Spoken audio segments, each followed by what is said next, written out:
Nous voulons un espace intégré. Nous voulons une zone la plus intégrée possible en Afrique de l'Ouest, qui peut aller au-delà de l'espace UEMOA, mais nous le voulons. Nous le souhaitons. Parce que nous sommes dans un monde où les gens se regroupent dans des ensembles pour être plus forts. C'est notre souhait. Et la monnaie est un instrument extrêmement important de politique pour un État. À côté de la politique budgétaire, la politique monétaire est extrêmement importante. Et c'est important que la zone ait réussi de mettre en place un marché commun, de mettre en place une monnaie commune. Mais il y avait un problème. Le problème, c'est que cette monnaie continuait à symboliser quelque part une présence coloniale, quoi qu'on dise. Et nous avons considéré que cette monnaie dépouillée de ces éléments-là redevenait une monnaie des Africains, par les Africains et pour les Africains. Il y a des aspects symboliques, c'est l'appellation de la monnaie, même si CFA de 1960 ne signifie plus tellement CFA de 1900. Mais le seul fait qu'on parle encore de CFA pose problème.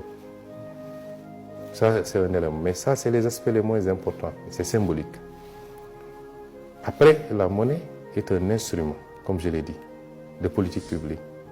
Le débat qu'on se pose, c'est est-ce que cette monnaie, telle qu'elle se présente aujourd'hui, est adaptée à nos options de développement? De la réponse à cette question doit dépendre l'orientation qu'on va prendre.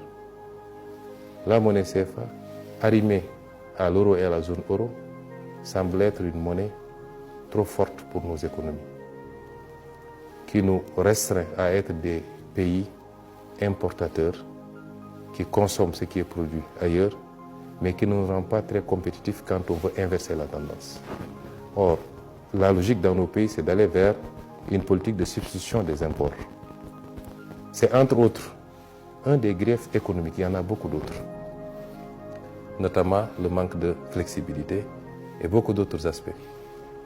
À partir de ce moment, c'est de la réponse qu'on apporte à ces considérations techniques qu'aura dépendre notre décision d'aller dans tel ou tel autre sens.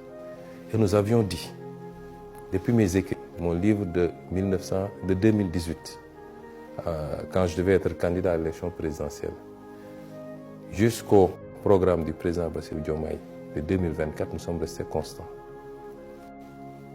Nous sommes dans un ensemble qui présente ses avantages, mais qui a des inconvénients. Nous poserons le débat avec nos partenaires pour leur dire que nous devons évoluer. Si une solution est trouvée dans ce cadre-là, tant mieux. Il n'y a aucune raison pour que nous sortions de cette monnaie.